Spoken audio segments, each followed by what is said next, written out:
Benvenuti nella rubrica recensioni oneste di Bones. Oggi sono qui per parlarvi del nuovo prodotto di casa Dyson, il Dyson Supersonic R, ma ci tengo a specificare che questa non è una recensione sponsorizzata da Dyson, questo phone l'abbiamo pagato. L'abbiamo avuto in anteprima dal nostro distributore sostanzialmente. L'ho utilizzato per 2 settimane, cosa ne penso? Beh, è un qualcosa di estremamente diverso dal concetto tradizionale di phone a cui siamo abituati, anche rispetto ai precedenti prodotti di casa Dyson.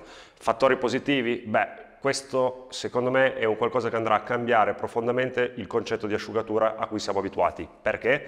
Beh, sostanzialmente partiamo dai lati positivi. Ogni attachment ha un chip che il nostro phone riconosce e che permette quindi adesso di cambiare intensità e tipologia di calore sulla base dell'attacco che andiamo ad inserire. Altri aspetti positivi, abbiamo un design che sì è parecchio strano, ma è estremamente leggero, qualcosa di mai visto prima. Non sembra di lavorare con un phone. Questo ve lo posso assicurare, dopo 2 settimane all'interno del salone mi sono reso conto che la maneggevolezza di questo design è davvero qualcosa di innovativo. E andiamo a vedere quello che è il primo dei lati negativi. Il nostro phone Dyson Supersonic R non funziona senza attacchi, quindi non possiamo utilizzarlo se non andiamo ad inserire un attacco. Si va a interrompere, va in blocco. Questo perché? Perché ogni attacco Dyson ha un filtro all'interno che ci permette di mantenere il phone più a lungo e quindi di andare a risparmiare in termini di pulizia. Pensate che questo filtro l'ho pulito solamente una volta in 2 settimane. E come ho deciso di pulirlo solamente una volta in 2 settimane? Beh, perché finalmente hanno inserito una spia, un LED che ci avverte quando è il caso di pulire il nostro filtro, a differenza dei vecchi phone. Ovviamente il filtro, essendo questa una versione professionale, è in linea con gli ultimi prodotti di casa professional di Dyson, quindi ha all'interno una retina che ci permette di prevenire l'otturazione da parte degli agenti quali lacche, polveri, talco e quant'altro. Quindi abbiamo un filtro estremamente facile sia da inserire che da lavare, basta pulirlo con acqua e sapone e lasciarlo asciugare. Dopodiché, altro aspetto che non mi piace assolutamente rispetto al vecchio modello Supersonic che aveva un colore molto più sobrio, beh, l'abbinamento viola-arancione, si poteva trovare di meglio, anche perché gli attachment sono neri. Andiamo a vedere quelli che sono invece i controlli. Abbiamo accensione, finalmente il pulsante dell'aria fredda frontale e temperatura e intensità.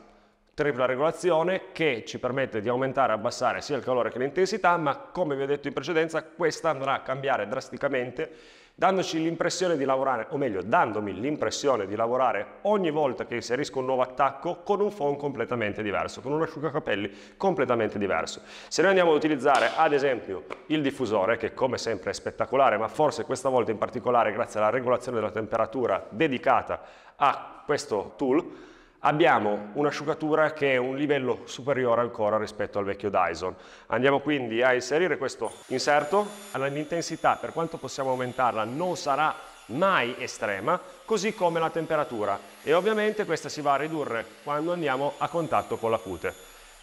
È incredibile, sembra di non asciugare i capelli. O meglio, il nostro cliente non ha più la sensazione del calore in nessun tipo di caso. Altra cosa molto carina che hanno inserito, ogni qualvolta inseriamo un tool diverso, il nostro phone ricorda il settaggio che abbiamo utilizzato l'ultima volta sulla base dell'inserto che andiamo ad inserire. Quindi se io switcho tra becco d'asciugatura classico e diffusore, lui ricorderà sia l'ultima impostazione che abbiamo usato per questo, sia per questo. Andiamo a vedere un altro lato positivo che secondo me va a migliorare decisamente il prodotto rispetto al modello precedente. Bene, finalmente quando andiamo ad inserire questo attachment la temperatura si alza in maniera tremenda. Questo cosa significa? Abbiamo sempre bisogno di un calore estremo? No, ma per quei casi di asciugature particolari, quali una stiratura sui capelli molto ricci, eccetera, dove abbiamo necessariamente bisogno di un calore molto alto, finalmente il nuovo Dyson Supersonic R arriva a quelle necessità, cosa che il modello precedente non faceva assolutamente. È paragonabile a un Parlux il calore che emette? No, ma la qualità è sicuramente superiore, l'intensità è costante, sempre grazie al motore digitale che abbiamo all'interno del nostro phone, quindi è un calore molto costante, molto lineare, non sarà la stessa identica temperatura, ma permette di fare un salto avanti molto grande rispetto al modello precedente. L'attachment per i baby hair, che sì, è abbastanza funzionale, questo non mi dice granché, è qualcosa che loro consigliano di utilizzare per le preasciugature, e l'attachment che io chiamo non attachment, cioè l'attacco non attacco. Questo è come utilizzare il phon tradizionale senza alcun tipo di attacco. L'unico difetto è che, come vi dicevo in precedenza, questo phon non funziona senza alcun tipo di attacchi. Andiamo a vedere quelle che sono però poi le caratteristiche, a mio modo di vedere, meno funzionali di questo prodotto. Il primo: abbiamo un trasformatore enorme. Ovviamente per ottenere questa tipologia di dimensione dell'asciugacapelli hanno dovuto spostare parte dei controlli qui.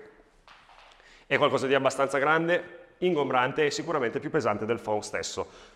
Questo è un lato negativo che va gestito sulla base della singola realtà professionale.